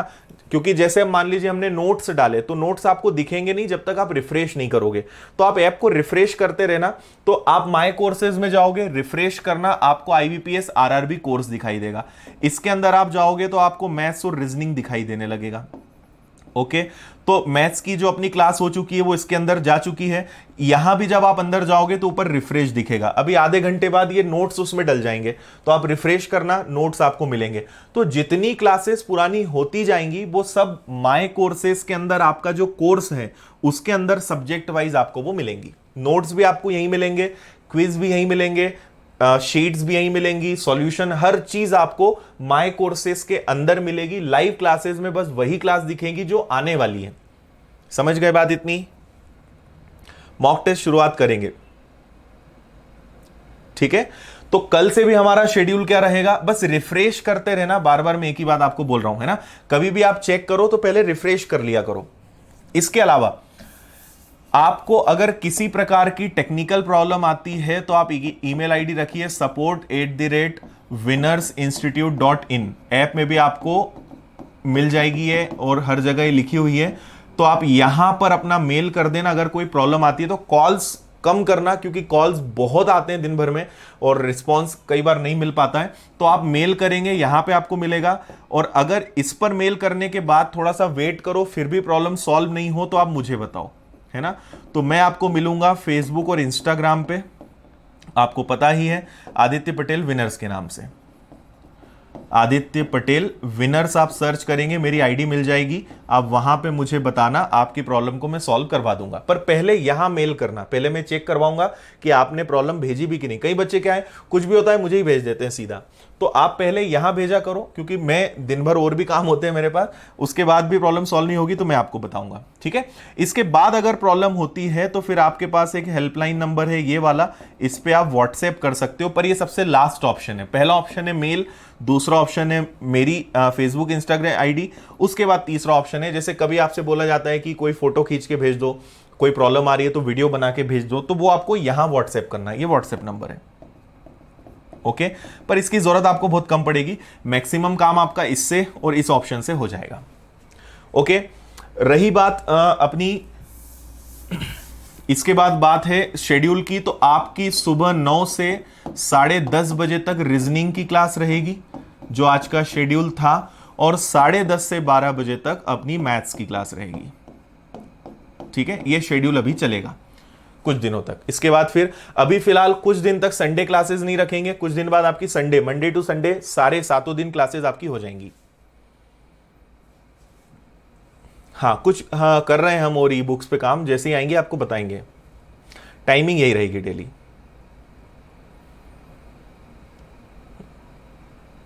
हाँ, फेसबुक इंस्टाग्राम यूज नहीं करते तो फिर आपके पास ऑप्शन है मेल।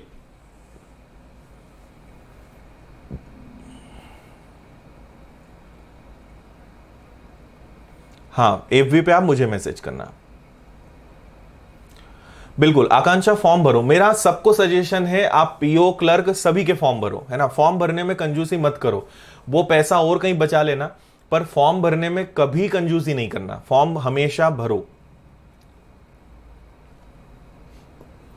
आप दोनों फॉर्म भरो, और अगर एकदम फ्रेशर हैं, दोनों नहीं भरना है तो फिर क्लर्क भरो, पर मेरा सजेशन है कि दोनों फॉर्म भरो। जितने एग्जाम्स दोगे ना उतना ज्यादा अच्छा है।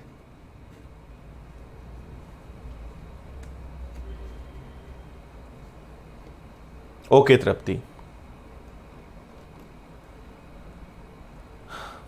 देखो डाउट्स के लिए हम कुछ सेशन रखेंगे, पर डाउट के लिए मैं आपको बता देता हूं, हम लोगों ने एक ओपन प्लेटफॉर्म बनाया है।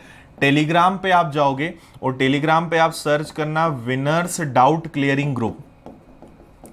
ठीक है, देखो प्रैक्टिकली आप खुद सोचो कि बिल्कुल पॉसिबल नहीं होता है, हजारों बच्चे हैं, और अगर एक बच्चा रोज एक डाउट भी पूछेगा तो हमारा पूरा 24 घंटे भी कम होंगे डाउट बताने के लिए। तो डाउट्स एक एक का बताना पॉसिबल नहीं है, डाउट सेशन हम रखेंगे, पर इसलिए हमने एक डाउट बनाया क्योंकि आपके लगभग 80% डाउट इजी होते हैं, आप कहीं फंस रहे होते हो जो कोई भी आपको बता सकता है।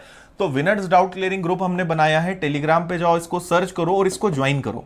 ठीक है, आपको कोई भी डाउट होता है उस पर पोस्ट करो, आपको वहां पे जो ऑलरेडी जिन बच्चों का कोर्स हो चुका है या जो ऑलरेडी जिनका मैथ्स अच्छा है वो आपको रिप्लाई करेंगे, और आपको लगता है कि हाँ हमारा मैथ्स अच्छा है और अच्छा करना है तो लोगों के डाउट सॉल्व करो। डाउट सॉल्व करने से आपको नए नए वैरायटी के क्वेश्चंस मिलते हैं, और अगर मेरी इस बात पे भरोसा ना हो तो आप 1-2 दिन करके देख लो। आप इस ग्रुप में जो डाउट पोस्ट होते हैं उनको देखना, आपको लगेगा यार बहुत अच्छे क्वेश्चंस मिलते हैं डाउट के लिए, तो आपका भी इंप्रूवमेंट होगा। इसलिए हमने एक ये प्लेटफॉर्म बनाया है कि सब लोग एक दूसरे के डाउट्स क्लियर करें, तो इसलिए इसको ज्वाइन करो और अपने जो कॉमन डाउट्स हैं वो आप यहां पे पोस्ट करो, यहां पे आपको उनके आंसर्स मिलेंगे। सिलेबस एग्जाम तक हो जाएगा।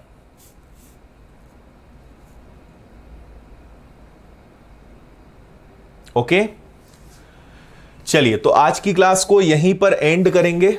आई थिंक सारी चीजें आज क्लियर है, आज के लिए इतना डोज काफी है, और बाकी इसके आगे हम कल कंटिन्यू करते हैं। ओके भाई, ओके। टेलीग्राम पे ग्रुप मिलेगा आपको, ये टेलीग्राम पर, टेलीग्राम पे जाओ, विनर्स डाउट क्लियरिंग ग्रुप, इसको ज्वाइन कर लो, है ना। ऑलरेडी सिंसियर जितने बच्चे हैं वो इसमें हैं। ओके, चलो होमवर्क चाहिए तो ये वाला ले लो। आप स्क्रीनशॉट तो नहीं ले पाओगे, मैं आपको अभी जो आपको मिलेगा उसमें भेज दूंगा। ये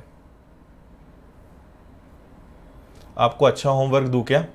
ये वाला होमवर्क है ना, आपको अभी जो नोट्स मिलेंगे उसमें ये वाला होमवर्क आपको मिल जाएगा, इसको सॉल्व करना।